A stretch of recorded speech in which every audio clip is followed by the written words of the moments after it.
Hello everybody and welcome to a brand new series here on Off the Tracks. This one's Front Row, where we're going to be taking some of our favourite content creators within the industry and the community and asking them some of the questions that you want to know the answers to. So first of all, we're going to kick things off. I love him, you love him. It's only Mr. Sean Evans from Lifthillsandthrills. How we doing, mate? Oh, mate, excited to have you on. Thanks for coming on for the first episode. Hey, no worries, mate. I'm surprised. You said that. It was a lovely introduction. Creators that we love. I'm like, somebody loves me. That's nice. I like that. That's good. Well, all it is, Sean, everybody were busy this week. That's all it is. Oh, all right. I can understand that. I'm sure I was quite low down on that totem pole. Absolutely not, mate. For us, we think you're an absolute legend. We were all chatting about it on Off the Tracks, and I'm gutted I wasn't sort of part of the team back when you came on, because it was a great episode. It was a good laugh, that was. Yeah, it was like, because obviously I'm quite new to the community, so I'm always trying to like censor some of my answers, because if people know me in person, I'm quite outspoken. I don't mind just saying it how it is, and I didn't know how the community would take it, so I tried to tone that interview down. But then as soon as we started mentioning like the BAFTAs and stuff, I was like, how can I mention that, without sounding like an arsehole, basically?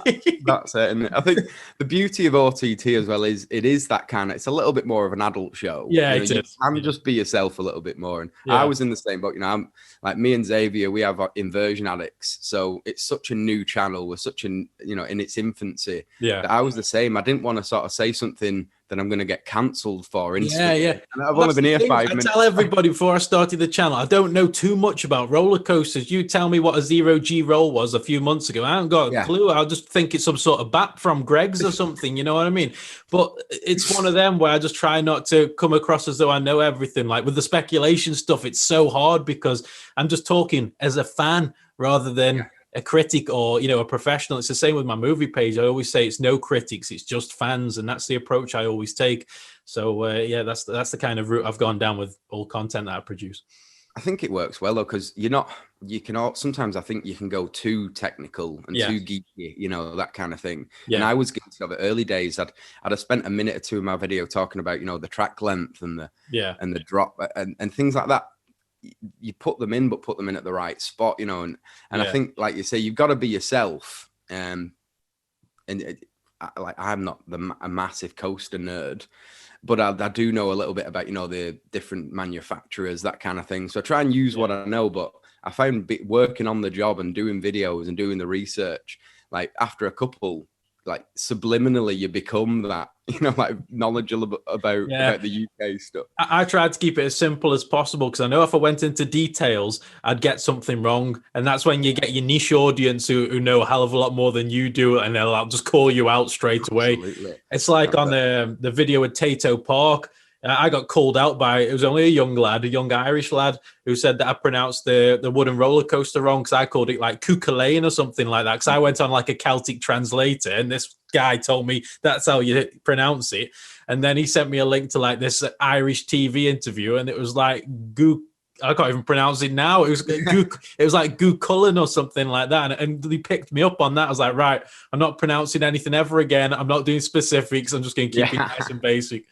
Well, I'll tell you what I find is more, for me, the simple things I forget, because I'm thinking so much about, like, does my voice sound right? How's the visuals going to fit with what I'm saying? I'll say stupid things. Like one of my early videos, I had to take it down because of an absolute clanger. It was Rita versus Stealth. And in one bit, I said the ride time's 25 seconds. That's a quarter of a minute, I said. Which, of course, it isn't. It just isn't. So little things like that. A guy actually commented straight away, like 25 seconds isn't a quarter of a minute. And I was like, no, it's not, is it? Honestly, it happens all the time. There's always those people that, and I find it funny. Sometimes I do it on purpose just for a laugh, because I know I can like trim bits out. It was like with Hex, how does Hex work? And I called them like pneumatic motors instead of electric motors when they were clearly electric motors. And I was just waiting for that one person to like pick up on it. I was like searching them out. I just do it for a laugh. Honestly, it keeps me entertained. Well, that's one thing I always liked about, because early on when me and Xavier started the channel, we were looking around for creators to sort of get, inspiration from and see how sort of people worked. And your channel was one that we kept just hit my mic then. Your channel was one that we kept sort of seeing, because I think you started a lot before us, but you were still growing when we started. You know, you hadn't quite sort of hit where you are now. And but we saw you grow, you know, as a channel, and I've seen your stuff sort of get better and better just because you're getting more yourself. You know, that's my opinion anyway. Yeah. And then the newer stuff, it's so lighthearted, and some of it's so, you know, like wit driven, and that's what I need. You know, that's why I kind of like Screwy Loop stuff initially. Yeah, because a lot of it was funny and lighthearted, and yeah, that's one thing I always thought of Lift Hills and Thrills, was that it's a good information channel. You get what you need from it, but also it's not too serious. You know, you're a funny chap. I can't be doing with serious, mate. Honestly, I don't even take life seriously. Honestly, I just think it's a laugh. You got to look back in a few years' time and say you had a good time. Not that I was tied down to this, doing that, running a bit run of the mill boring. You got to step out the box a bit, and that's what I'm all about anyways. But when I first started, why you fit in with the OTT gang, you know, that's why your episode went well, because you know, similar personalities. So seeing you in the park will be a laugh, man. No holds barred. That's what our thing was. Like when I first started, I was like, because obviously I'm stepping into a new community. It's like same with movies. It's like you're just jumping into the unknown. Like, how are they going to respond to you? Obviously, you're going to get people who hate you. Fair enough. But you're going to get a lot more people that like you as well. So that's the same with any part of society. You go out and about, you meet people, they're going to like you, they're going to hate you. It's just one of them things. But as long as I can be myself, and if people can connect with that content, then happy days for me. And yeah, I find the vlogs, obviously I'm sitting at home talking to a camera is not what I wanted to do with the channel, but you know, pandemic and all that sort of stuff kind of restricted me to what I can do. But I look back on the vlogs and I was like, if I can make more of them in larger quantity, so I'll be onto something there. Because even like mates of mine who don't watch videos, like they hate YouTube, they don't care about vloggers, nothing like that. They'll message me like, for some reason, I just watched you for 45 minutes walking around all the towers. I was like, there we go. As long as I can appeal to a new demographic of people. Absolutely. It's watchable. It is watchable. So I'll never forget. I don't know why. I still don't know why. I don't understand why people watch, but they watch. It's weird. They do it. But I'll never forget when me and Xavier first started. We'd only put a couple of vlogs up, and we'd put like a socially distanced vlog, I think. And you'd done a socially, and I thought, you know, great. And we'd literally uploaded at the same time. So it's not like, you know, one of us could have copied off the other. I think I'm going to get on with this guy. Like, we did it exactly the same time. I remember it was the same day. Yeah. You messaged me about it. You were like, oh, you went to a socially distanced place as well. I was like, yes, mate, we did. Brilliant. So I love how things come around. You know, early days there when I sent that message, and I never have thought that I'd have ended up, you know, anywhere in a situation where we'd have ended up having a chat. And that's what I love about the community is everybody, it is kind of coming together nicely. And for this show, I've reached out to some of the maybe, you know, smaller creators and the bigger creators that probably don't expect to see on this kind of thing, and we've had a really good response from it. So it's nice to see everybody's up for coming and just sort of sharing the knowledge. Honestly, the community, when I first started, I watched obviously everyone's watched Theme Park Worldwide, otherwise probably none of us would be here anyways. Pleasure Beach Experience, Coaster Crazy, and Slothy Vlogs. They're the four people that I always used to watch religiously. Since joining the community, I've worked with Slothy Vlogs. I speak to Scott all the time from Pleasure Beach. Andy at Coaster Crazy messages me first all the time on Facebook, which blows my mind because these are the guys who I watched. And then Sean from Theme Park Worldwide, we spoke at the Dungeons press event before I started all this, and he replies to a lot of the comments that I post. It's crazy. It's like, these are the people I've watched from the start. I was like, how can I do that but differently? And then everyone replies, and like Screwy Loops, Digital Dan, Coaster Dan, yourself. It's crazy. Everyone speaks to everybody, and it's so nice. But I always feel as though I'm on the outer circle of the community. I don't want to get too involved in it because that's when the nerd gets too big for me, and I can't. If someone's talking to me about the inner workings of an Intamin wheel, then I'm just going to get bored. So if I dip in and out now and again, I'm all right. I'm happy just being on the outside looking in now and again because I don't like too much nerd in my life. No, I'm totally with you. I think that's the beauty of OTT. You know, we can get a little bit technical, but generally we talk about, you know, how does this affect us as just a general person who likes roller coasters? You got to keep it fun, otherwise it'll feel like a job. Simple as. Yeah, definitely, mate. Definitely. So that actually brings us on. One of my first questions was about you. We've covered a little bit you and about your channel, but how did you get started with Lift Hills and Thrills? What was the sort of the key moment that you thought, I'm going to start a channel and go for it? Yeah, it was a strange one because I got invited to the Wicker Man press event. Now, this was way before 2019. And they come down because I mistakenly thought that the Wicker Man ride was themed around either the Nicolas Cage movie or the original Wicker Man film. So I was like, "Oh, cool!" At first, weren't it? When it yeah, first, they were inspired by it. Simple as they were definitely inspired by it, but then completely threw a new storyline on it. And so I messaged them, and I remember Lizzie getting back to me, and she said, "It's not themed around the film. Just want to specify that. Why don't you come down and check out the ride anyways?" I come to the press day, and Sean had been on a bit of a bender the night before and was too hungover to go to the press day. I completely missed it. I messaged him. I was like, "I'm sorry, I didn't make it. Like, is there any way I can come down and check it out? Because I want to write an article." And Lizzie invited me down about an hour before the park opened one day. And it was just me and her on every single row with a buddy of mine who came down on the Wicker Man. I was like, "This is ace. This is what a unique experience this is." It was just me on a coaster, just three of us, me, my buddy, and Lizzie, talking about the ride and talking about how long it was built. And she gave me the press release and all the documents, and I posted it on Back to the Movies. And then the next a few months down the road, I got invited to the Dungeons event. I was like, it was coming to the point where most of the content on my movie page was starting to be theme park dominated. Every Alton Towers press release was going on the movie page. The Dungeons review was going on the movie page. I was like, okay, it's getting a bit much now. And I got to November 2019. I was like, right, it's getting good traffic. Why don't I do a separate website? So I set up Lift Hills and Thrills in November 2019. And I had an abandoned YouTube account. So I had my Back to the Movies YouTube account. And I had like a spare one that's been around since I first started. It's like 7 years old now. So I set it up on this new account. So everyone thinks Lift Hills and Thrills are 7 years old, but it's not. It's just me adding an old empty account that's aged. And I just chucked Lift Hills and Thrills stuff on there. And it started with like a few private videos. I went to London and did the orbital slide. And so I had a few little POVs and stuff that I'd keep on there separate from my movie page. And I started posting a bit more frequently after Winter Wonderland Stoke and Winter Wonderland Hyde Park. And fast forward a few months and I was just doing my blog work. And then it come to May and the lockdown happened. I was like, why don't I just start posting about news and stuff coming up with the theme park stuff? And I started posting more videos in May. And then in June, I was like, right, sorry, I'll do daily content, see what happens and go all full throttle. Because I remember seeing when you started the daily stuff, because I generally post once a week and I'll have on every sort of Saturday, and then I'll have a bumper video on a Wednesday if I've got the content, so it's like Wednesday's a floater day for me. If I'm lucky and I've got a vlog and one of my out of season kind of documentary style videos, but generally it's every Saturday, and that's a big ask. It's a lot of work. And so when I started seeing your everyday stuff and the quality, for me, there's one thing uploading every day, but it's uploading every day something that's worth uploading, and that's the balance you struck, I think. And I think like how much time you must spend. I don't agree, mate. I don't agree.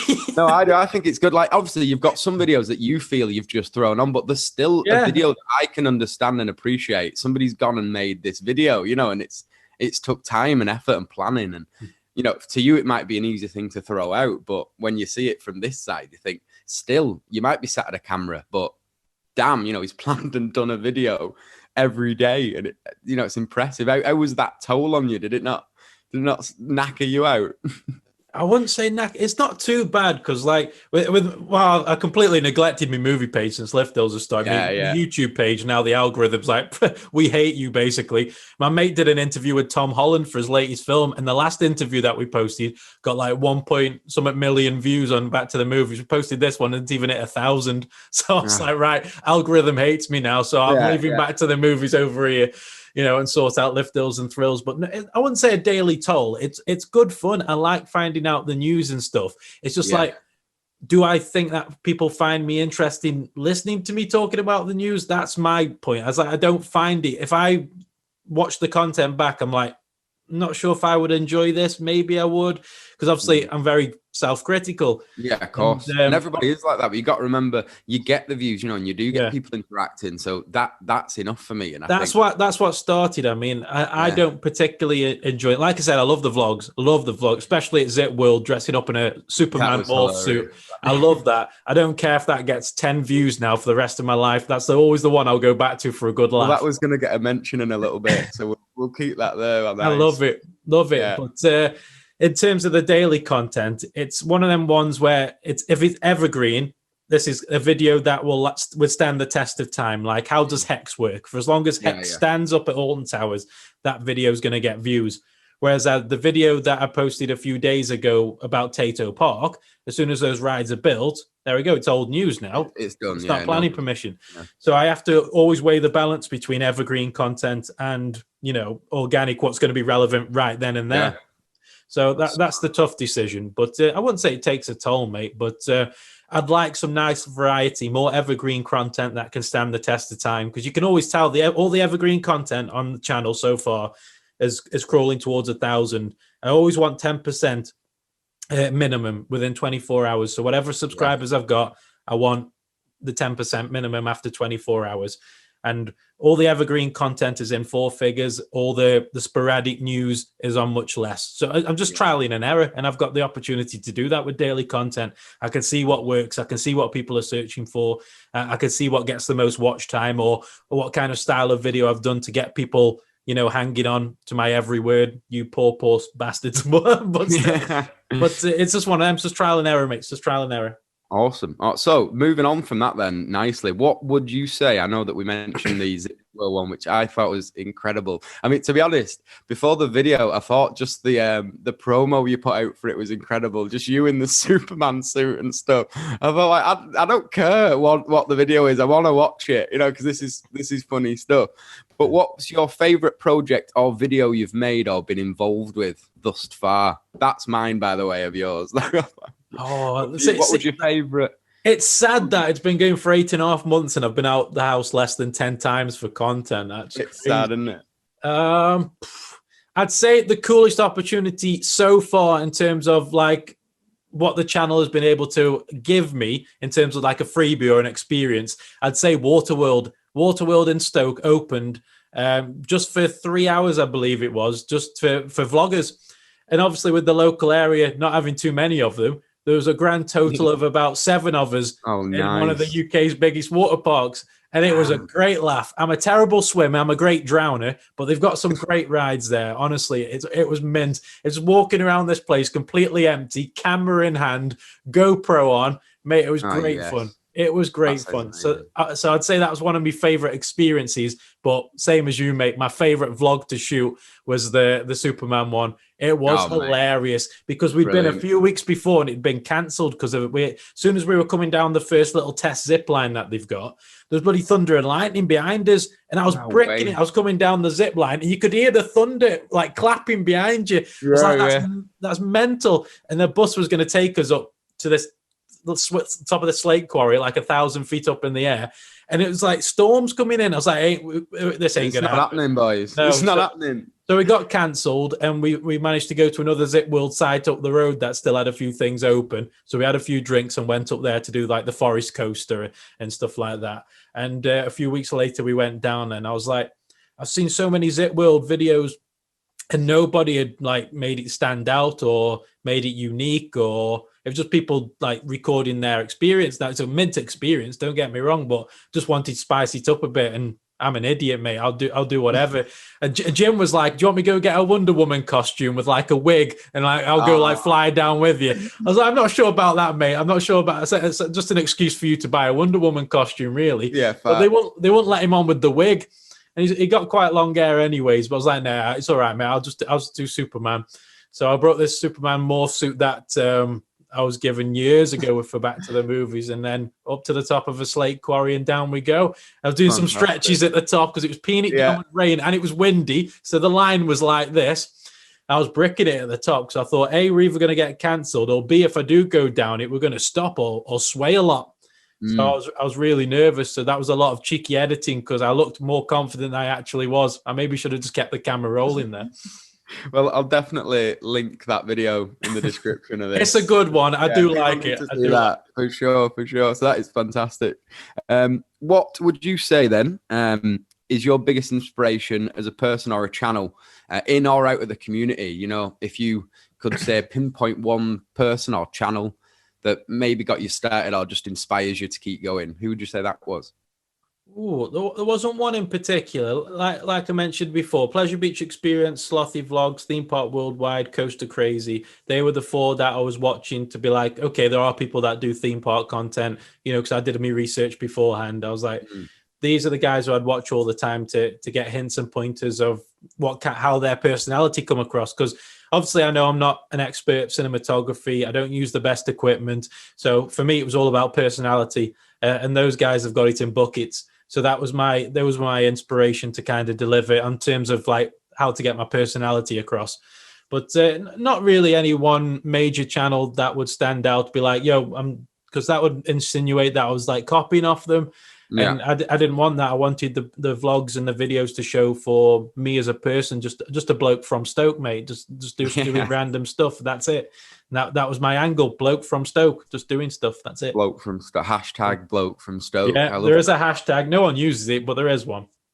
Right. Well, I'm gonna try and get that thing for you, mate. Well, I like that. Nice one. So we'll, like I said, we'll make sure we get some links in the description for some of the stuff we talk about. So, what would you say your favourite park in or out of the UK that you visited so far was? Ooh, home park is Alton Towers, so I've always got childhood memories there.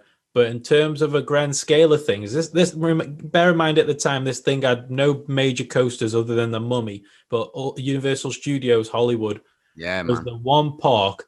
Like when I went over for America to work on the film, they'd had enough of me after about a week because I'd done pretty much everything. I was there for 3 months, so I'd done pretty much everything I needed to do after a week. And they were like, right, do you want to go sightseeing? We'll basically pay for you to go and have a look around. I was like, fair enough. If you want me to go out the way and have some fun, if you're paying for it, happy days. So they paid for this VIP tour at Universal, and we had like the tram tour, like a fancy meal. It was like one of these experiences that I'll never be able to afford, myself. It was just one of them ones I was just so grateful to be there. But just walking around, the shows, the quality of the Waterworld show over there, the detail of like the Mummy ride, and back then it was Jurassic Park before they changed it to Jurassic World. So just rides like that were phenomenal to me. And the theming, I'm a sucker for theming. And straight away, that was just head and shoulders above anything else that I had experienced in the UK. It was just one of them ones that I'll always hold dear, purely because of that experience, that exclusive experience that I'll never get again. And the theming and the atmosphere, it was incredible. Awesome. Yeah, I love that place. I remember when I first walked in and saw the Springfield area. And I'd never really seen much of it. I wasn't brilliant. I was a bit into sort of parks and stuff when I went. I went with an ex-girlfriend of mine. So we kind of just, we were on holiday in LA. I've got a brother over in Los Angeles. So I'd even been to LA a few times and never thought about doing Universal. So when I eventually went, no sort of I'd not looked it up. I'd not Googled it, no research. And I walked into the Springfield bit. I'm a bit of a Simpsons nerd myself. I love the show. And I just died. I thought, what? Like, how do I not know this place exists? That kind of sparked me a little bit to get more back into the community and stuff. So. Yeah, I like how you mentioned the girlfriend thing there. Every girl who I ever speak to, I was always hesitant about coming to a theme park. I'm not sure if it's because of the height, so they don't want to be screaming their head off next to someone, on a date or your partner or whatever. But every girl I've taken to a theme park, it's always been a strange experience where I'm having like 20 times as much fun as they were. But when I was in a Universal in Hollywood, I met a girl there. We'd been speaking because she supported the film that we worked on. And I had one of the best first dates. We knew we were never going to go out because I was coming back home in 3 months. Yeah. One of the best first dates I've ever had in my life. It was just Universal Studios Hollywood. Oh. All of the city were all the arcades, drinks, atmosphere. I was like, you can't beat it, mate. You can't beat it. What a location for a first date. It was mint, mate. Honestly, it was brilliant. Right. I remember it because, I've got a medical condition. I don't actually drive, and everyone was always surprised that I go on roller coasters. Like, does it affect my medical condition? And thankfully, it doesn't. But when I was over there, I had an excuse not to drive because obviously I was in America. Everyone's catching Ubers and what have you. Yeah, sure. So, it was happy days over there. No one judged over there, which was great. Over here, it's like, oh, you don't drive? It's like, I can't help it. It's not your fault. Yeah. Yeah. Oh, that's awesome. Spot on. So one of the questions was your favorite UK park, but I think you pretty much answered that. Yeah, with Alton Towers, mate, all day, every day. Absolutely. I think for me, I love Alton Towers, but because I'm a really lazy swine, Thought Park kind of just tip for me because I don't have to walk 9 miles to each ride, and that I think that is it. If Alton Towers was a little bit more squished in, I think it'd do it for me. But that's why I love Pleasure Beach as well. It's like you just have to step like 2 meters to your left and you're on a new ride, aren't you? Yeah, you jump off Icon, you like trip over and you're on the Big Dipper. Like, yeah, exactly. Yeah. So that's good. So one question I did want to ask, and this is more for our mate Coaster Dan. What are your thoughts on 13 at Alton Towers? Because it's a bit of a controversial subject on OTT. So what are your thoughts on it? I hate it, mate. I hate it. I did one night ride on it, only once last Scarefest, and I was like, I can see why people like it in the dark, because you don't get to see how disappointing it is in the daylight. Fact. I was about to say, early days, me and Xavier did Scarefest a couple of years ago, and we had a night ride on 13, which I did think was great because I couldn't see anything. Yeah. The flash of the photo really blinded me, so I was discombobulated. But like you say, it only because it took away from the very. We could have a whole video on why 13 sucks, but from an overhyped marketing campaign to scaffolding that just makes it look like a glorified tool station. Like it's not finished. They didn't even bother to put like hooded cloaks over the water buoys at the back, which would have been superb. I don't know, mate. There's just nothing there that stands out to me as a ride. You marketed it as a psychoactive thrill coaster, and it ended up being a family-targeted coaster. Yeah. Dark Forest is just disappointment forest to me. If they demolish both of those rides, I wouldn't shed a tear. I'd be the first person to press the red button myself. Damn. Okay, you heard it here first. I love that. Jeez Louise. I mean, I agree. I think the drop track's cool, and that is about it. They even trimmed that first drop, which I think is sacrilege for me. Like, it could have been all right, but right, excellent. Dan's going to be very, very happy with you then. That's fantastic. So one question that we're going to be asking everybody is, for especially people who watch your channel or watch OTT, what tips would you give somebody who's either trying to get started with a channel or is in the early stages of a channel? Have you got any tips for anybody? There's not many major because everyone says the same. If you watch these YouTube tutorials, man, it's like how I got 1,000 subscribers in a month. You look at the sub count and they recorded it yesterday and they've got 90,000. It's like, no, you don't have a clue how you got those 1,000 subscribers either. You just made something that YouTube liked, YouTube pushed it out to loads of people, and you built your following from there. So don't lecture me on how to grow your channel when nobody's got a clue themselves. Nobody knows. All we know is watch time is important to get in recommendations, to get in new people onto your channel. And also targeting, using SEO. SEO is important for targeting. So as long as you know what people are talking about with SEO research, what people are searching for, if you think you've got a realistic chance of making a better video than someone else who's maybe recorded it, then go for it. Or if you're talking about something that nobody's done or nobody's done in your style or to your depth of analytical, whatever angle you choose to go in, you've got to find the gap. And it's getting harder and narrower all the time, but there's always a gap. There's so many things in the theme park niche that people haven't explored yet. It's normally camera in hand, walking around Alton Towers, showing the same rides and the same trees that have been there from the other 10 vlogs you've done. You've got to find a way of doing it differently. And that's how you're going to stand out. Simple as. Lovely. Spot. I'm just making notes here myself, Sean. Actually, that's fantastic stuff. And I think I'd put one that kind of comes with what you're saying there is like just be yourself as well. Exactly. Like it's not going to help you get 1,000 subscribers straight away, obviously, because you've got to get enough people invested in you as a person before people start telling their friends about you. You know what I mean? So it's going to take some time, but people give up too easily. And especially the younger generation, they'll set up a gaming channel, and after a week, they'll wonder why they're not the next PewDiePie. It takes hard work. And that's just something that doesn't generate or register with a lot of people, man. Everyone just wants it on a plate and on a plate. And yes, I'm not making the most professional content in the world, but I'm trying to find the gaps. And that research alone is like an hour or two spent behind the scenes. Even though it's just me sitting on a camera making the lowest budget content you can think of, it's me researching to find a little gap I can plug to get those views. And 8.5 months later, I'm finally just starting to get the ball rolling. Like the growth over the last 4 months has been insane. Like it's just going and going because finally YouTube's saying, this guy talks about theme parks. That's how long it takes. It's the same with blogging. You could write a blog about food every single day. But it'll take Google about 6, 7, maybe 8 months to even register that you're talking about food. So it takes time. So it's not going to be on a plate for you after a week. So you just got to keep grinding it and keep going, and it'll eventually catch up, and your hard work will pay off. Love that. Nice one, mate. And one thing I wanted to ask as well, what sort of came first? Because a lot of the time I stumble across Lift Hills and Thrills website, on the blog site. Yeah. What came first though? Was it just sort of a marriage together? Did you start them both? So November 2019 the blog started, but November 2019 was also when I put some unlisted videos on the old YouTube page that was to become Lift Hills and Thrills. But no, the blog started first, definitely, because I wanted to see if I could target the niche, and there's not much competition.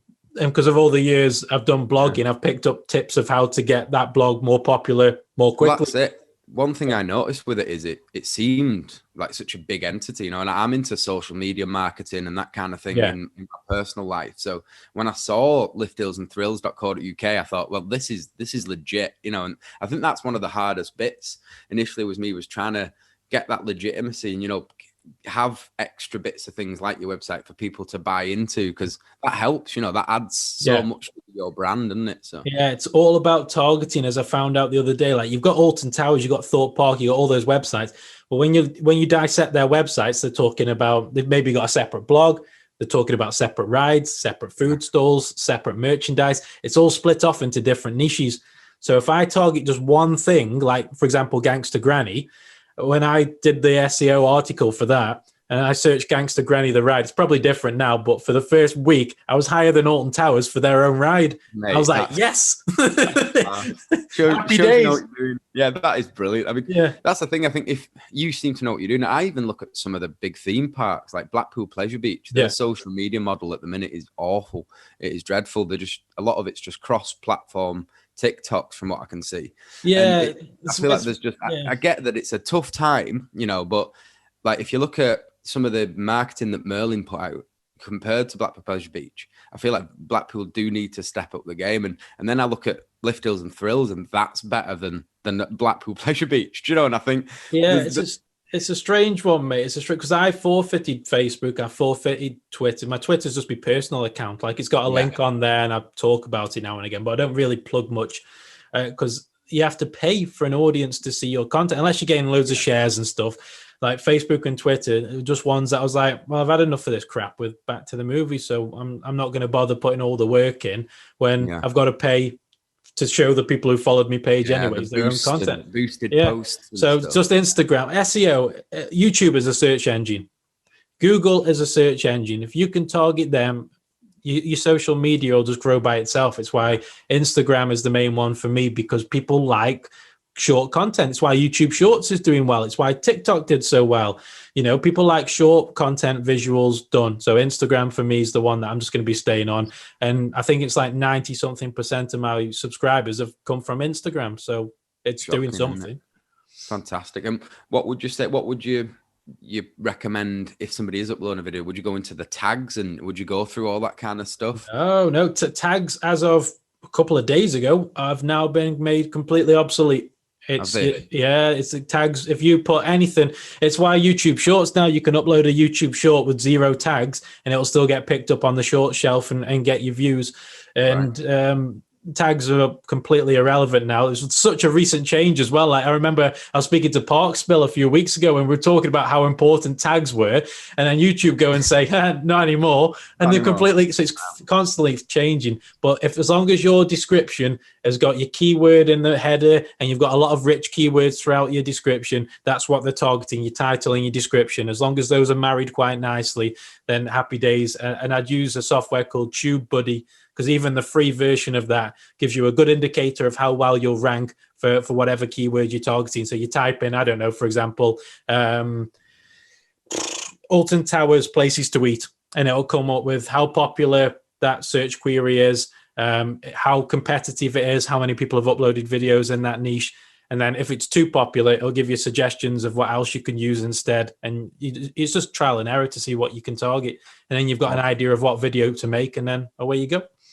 Bam. So that's some excellent advice for myself and people watching, I'm sure, mate. So what a top man. So that has been unbelievable. We're wrapping up pretty soon. I've got a couple more little questions to ask you before we worries, adios. Mate. So we have got a couple from Twitter. We'll handpick one for you to ask. Oh, people have actually sent questions in. Yeah, we've got some questions, mate. Yeah, that freaks me out, man. It's like, even though I get the certain views on the video, it'll freak me out. The one person came up to me in a theme park, was like, "Lift Hills and Thrills." I was like, I was only 3 months old. I was like, what's going on here? It's like, I don't know if I like it or not, mate. I don't know if I like it or not.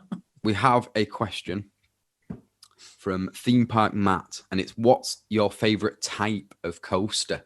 That's a good question. That is a good coaster, because there's a lot of them out there. No, man. But it's not one that many people are going to say, but I love a Gerstlauer Eurofighter. There's just Really? Yeah. Okay. It's such a weird one, because everyone's like, he's got a head condition and he's just named one of the most roughest rides you can think. It's one of them, but something about them. I think it's the harness. I love the harness, same as the Smile. I love the Gerstlauer harness. I love the fact that it's a very compact little train. The vertical lifts put the fear of God into me, because I'm scared of heights. Rides lift. Yeah, I'm scared of heights, mate. So that gradual thing it freaks me out. But as soon as you get to the top of that lift hill in a normal coaster, you're coming down the other side. But with the Gerstlauer Eurofighter, you've got height going up and steep coming down. It just freaks me out. I don't think Saw the ride's that rough. And that's another controversial opinion. I've sat in every seat and it's not rough to me. And I just love Saw the ride. I love Saw the movie. For me, I love Saw, but there was just a couple of times I've sat, I think, I'll have to check my own vlog for this, but I think it was the back row maybe. I think I sat on the back and on a wheel and I came off with this just worrying in a headache, and it did worry me a little bit. I thought that's probably why, mate, because I've got that 24 hours a day, so I don't notice it, whereas people obviously without that might be it. You might it might even feel less on Saw the ride for you. But I know a lot of people will say intimate. I know a lot of people will say B&M, definitely intimate at the moment, because they are just dominating. No, they're on fire, aren't they? Yeah. Well, there's something about a Eurofighter that I just enjoy. So it's just love that. Love Tell you what, Xavier, the other half of the channel is going to be made up with you, because he loves Eurofighters. Like Speed No Limits at Oakwood, he adored. Love it. Saw, he loves. And we went on that about 7 times in a row. I've only been to Oakwood once. It was empty. We just stayed on it. The harness come up and we just pulled it straight back down. Right, we're going again. Exactly the same. Yeah, there was nobody there. And then I remember walking up for the queue, and the only people in the station were the 2 staff members. I thought, oh, here we go. And Megaphobia I really rated as well. So Oakwood for me was a good little park. I'm glad we went. It's nice, mate. Megaphobia for me is a one-drop wonder. I've got to be honest. That first drop's amazing. Then after that, I'm just really like, all right, fair enough. But no, I rated it higher than Wicker Man personally. If I was a blind man, I'd prefer it to Wicker Man. I know Wicker Man looks if you were a blind man. Yeah. Like the theming on Wicker Man's second to none. Don't get me wrong, it's beautiful. But as a ride, if I was Stevie Wonder, I'm pretty sure I'd prefer Megaphobia. But you can just imagine him on there. Isn't this lovely? Yes. Oh, that's amazing. Right. So thank you so much for the question as well there from thanks, buddy. Appreciate it. Theme Park Matt, what a legend. So just before we go, I want to know, what is your bucket list park? What's the park that you've not been to that you need to get to before you pass away? Cheerful. Yeah. What a lovely question. Mate, there's so many. I've literally got a slot reel now of parks going around in my just head. Happening, Yeah, the first one that popped into my head was Phantasialand, and then Disneyland Paris, because theming, once again, theming is king for me. If I can be immersed in that experience, you can pop me on a merry-go-round. As long as I'm immersed in the journey, I'll enjoy it. So Fantastic. Those are the 2 that came to my head first. But Disney, I've got to get to a Disney park sooner or later. But I've been watching a lot of Adam Hatton vlogs. He's a Disney vlogger. And he's just literally just drawn me in to all of the magic of Disney. And but it's a park that I've definitely got to take a girl to. I'm not going to be inviting Jim to Disneyland anytime soon. I feel as though there's a certain image of Disneyland that needs to be portrayed. Yeah, it's a romantic place. It's a romantic place. And when those fireworks are going off, I don't want to look to my left and there's Jim or Johnny or anybody else. I want a nice girl there who I'll get on with, who we can have a good time with at Disneyland. But or I could just go on my own. But I don't know if that's too sad or not. I've not managed to find one of them girls you're talking about. They don't exist in this country. I told you, first girl I met over in America, she was like, "Let's go Universal, get in, come over here." It's like, "Oh, don't want to mess me hair up," or Love Island's on, or whatever other excuse comes out. I don't know. Yeah, I'm washing my hair. I'm like, well, I'm washing my beard. It doesn't matter. Come on, let's have a date. Well, no, that's brilliant, mate. And one last question before you go. What are your plans for the year? Where you're heading first? What are your parks that you're looking forward to most? Give us a shot at your year. Well, with travel restrictions being UK only, all the very quirky, I had some stupid videos planned, mate, honestly, like to the point where you're watching them and you're like, I can't believe he's done that, or I can't believe he's managed to put that together, or we had some right nutty ideas. But with UK content, going down to Poulton's Park for opening day, so that's that one done. Oh, brilliant. So I'm going to be spamming everyone for a week with Tornado Springs content. I'll be looking forward to seeing it. Then we've got a Merlin Marathon in June, and that's quite a few hotels, quite a few Merlin parks. And that's the only thing at the moment. Oh, and maybe Zip World. They want to put me on that new zip line, so I'll be a nice test dummy to trial out there, the fastest seated zip line in the world. Mate, it's gonna be so we've got some stuff to look forward to over on Lift Hills and Thrills then for the year. Yeah, I just want to make it different though, because I say I'm going to a Merlin park, but we're going for reasons. Like there's going to be something else as well. Not everybody's going to enjoy it, but it's something else that no one else has done. It could get 10 views, it could get 100 views, it could get 1,000 views. Doesn't matter. I'm going to do it anyways. I'm just going to try and keep it different, and that's the whole idea. So if I'm saying I'm going to Legoland, I'm going to do it differently than what everyone else who's gone to Legoland. It will try to make it as different as possible. Yeah. Okay, so that's I'm the really looking forward to that. I think that's one thing, like I said, touched on earlier before, that I appreciate your channel because it is unique. You don't take yourself too seriously. You know, it's lighthearted, it's banter driven. So I mean, if you haven't already, anybody who's watching, if you've not already, which I'm sure they will have, go and check out Lift Hills and Thrills because there's some hilarious stuff on there for sure, man. Please do subscribe. All money is going towards a haircut once lockdown. Yeah, it's going to Sean's haircut. Society. He needs it, mate. He needs it. That's awesome, mate. But yeah, thanks so much for coming on, mate. You've been, like I say, you were the first on my list. I wanted to try it out with somebody that I know I can have a good laugh with, and you know it's going to be easy going. So thanks for coming on, mate. Absolutely no problem, mate. I appreciate you inviting me on, and congratulations on the gig at Off the Tracks. Great podcast, the best, I have to say. Sorry, sorry, Silkstone. Sorry, buddy.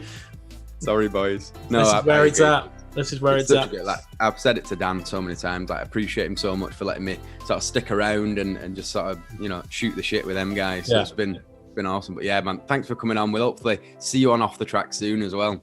Yes, looking forward to it, and hopefully you can tune in for this one last time because you missed it last time, didn't you? So hopefully you're there for this one. I'm actually there. I'll be there in person, ready for you. Brilliant. But fantastic. Yeah, mate. Again, thanks again, and again, check out Sean's channel, Lift Hills and Thrills.